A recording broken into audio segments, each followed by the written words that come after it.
Kita pasti sudah mengenal Gereja Ortodoks Timur dan Gereja Katolik Timur. Tapi apakah di antara kalian ada yang mengetahui tentang Gereja Lutheran Timur? Kira-kira apa ya bedanya dengan Gereja Lutheran lainnya? Dan apakah mereka berhubungan dengan Gereja Ortodoks? Sebelum kita bahas lebih lanjut, jangan lupa untuk klik subscribe, like, komen, dan share.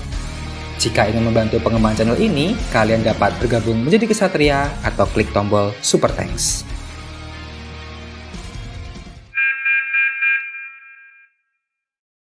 Gereja Lutheran Rasa Ortodoks. Sebagian besar dari kita mungkin pernah mendengar Gereja Ortodoks Timur dan Gereja Katolik Timur. Jika belum, saya akan menjelaskan singkatnya saja. Gereja Ortodoks Timur adalah gereja-gereja mandiri yang mengikuti tradisi Bizantium, mulai dari ritus sampai aspek teologis.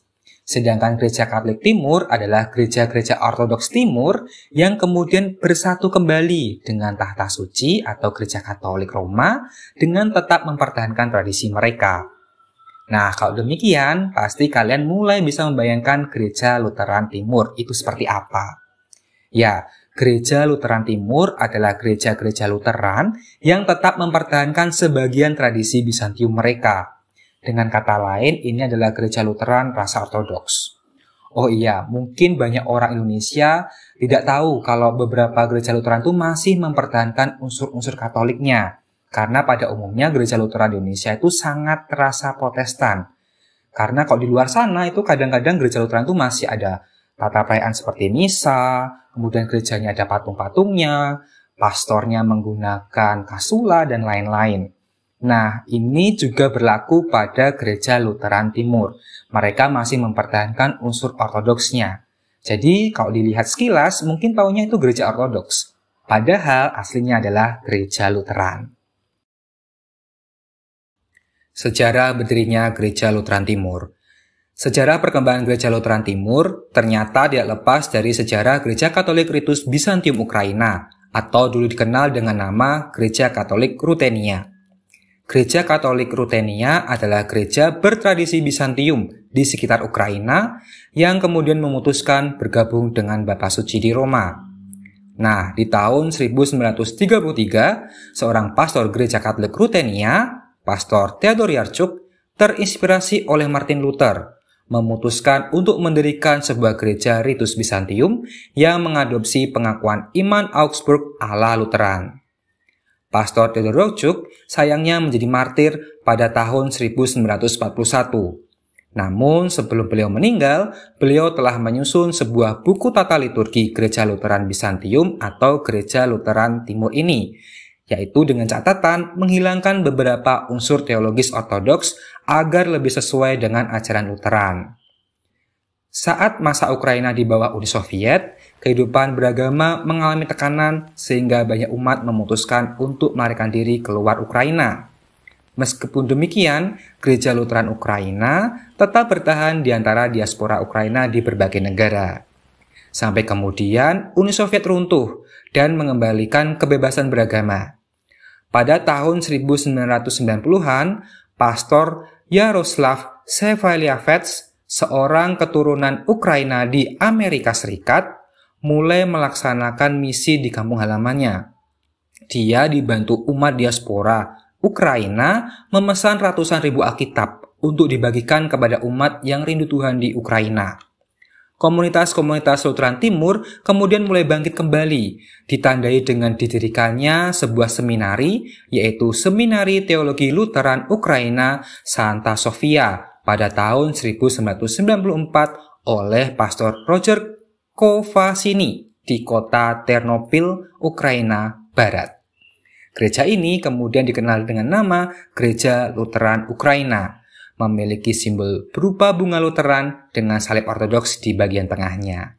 Menarik ya? Perbedaan dengan Gereja Ortodoks. Kira-kira apa perbedaan antara Gereja Lutheran Ukraina dengan Gereja Ortodoks Timur? Meskipun mereka mempertahankan beberapa unsur Bizantium, seperti menghiasi gereja dengan ikon dan mengadopsi kalender Julian sebagai kalender liturgi, namun banyak unsur ortodoks yang juga dihilangkan agar lebih sesuai dengan ajaran Martin Luther. Contohnya, mereka tidak mengakui otoritas penuh seorang uskup.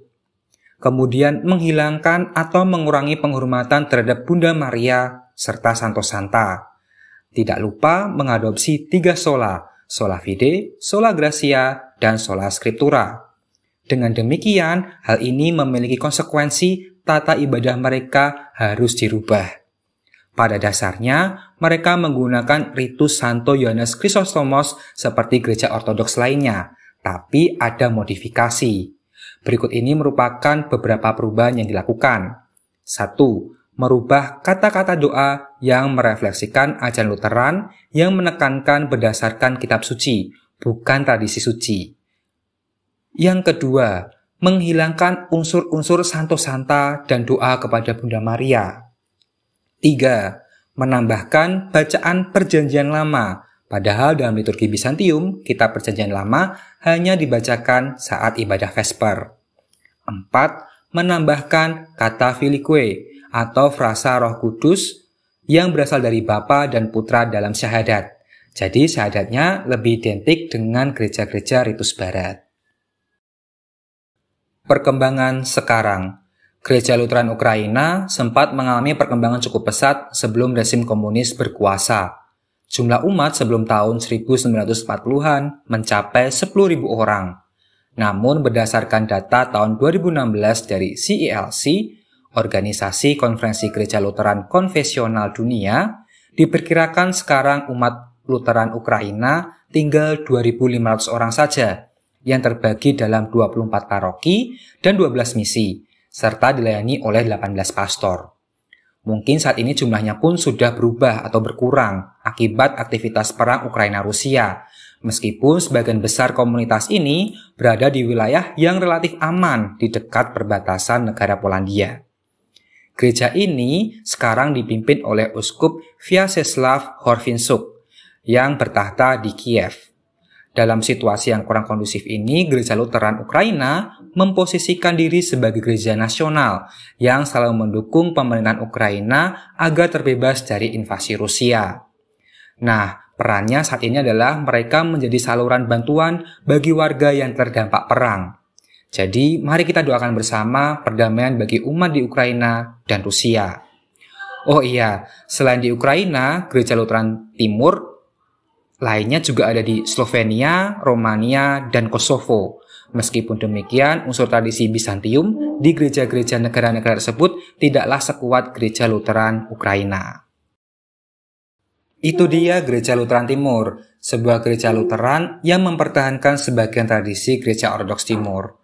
Apa pendapat kalian tentang gereja yang unik ini? Tulis di kolom komentar ya. Terima kasih sudah menonton video ini sampai selesai. Mohon maaf jika ada yang tidak berkenan. Sampai jumpa lagi di video lainnya. Salam.